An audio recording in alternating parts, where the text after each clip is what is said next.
Hi යාළුවනේ. අද මම එකතු වෙලා ඉන්නේ මැලේසියාවේ. ගොඩාක් අය කන සහ ගොඩාක් රෙස්ටෝරන්ට්ස් වල තියෙන පුංචි ලොකු කුඩා සියලු දෙනාම කන්න කැමති රස ගුණ ආහාරයක්. prawns with vegetable soup. මාත් එක්ක එන්න අපි අද ඒක හදමු. හොඳට පිරිසිදු කරගෙන එළවලු ටික කපා ගත්තා යාළුවනේ.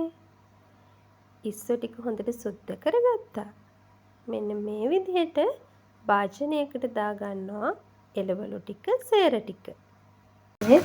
දැන් හොඳ ස්මෙල් එකක් එනවා. අපේ තැම්බෙනවා එළවලු ටික. එනවාද?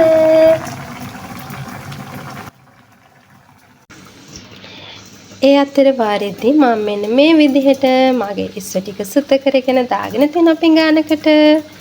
තව අපිට ඕනේ ලුණු, සුදු ලුණු, ජින්ජර්. ඉස්සෝ ටිකට ගම්පිරිස් ලුණු වගේම එකතු කරගෙන ඊට පස්සේ තෙල් දාපු තාච්චියකට ඉස්සෝ, සුදු ලුණු, ජින්ජර් ආදී අඩුම කුඩුම ටික දාලා කිරිහෙකුත් දාලා අපි ඒකට දානවා තඹපු එළවලු ටික. ඒ ටිකත් දාලා කෑලි මිරිස් චුට්ටකුත් දාලා තමයි උයාගන්නේ. දැන් සුප් එක හදලා ඉවරයි. දැන් තියෙන රස බලන්න.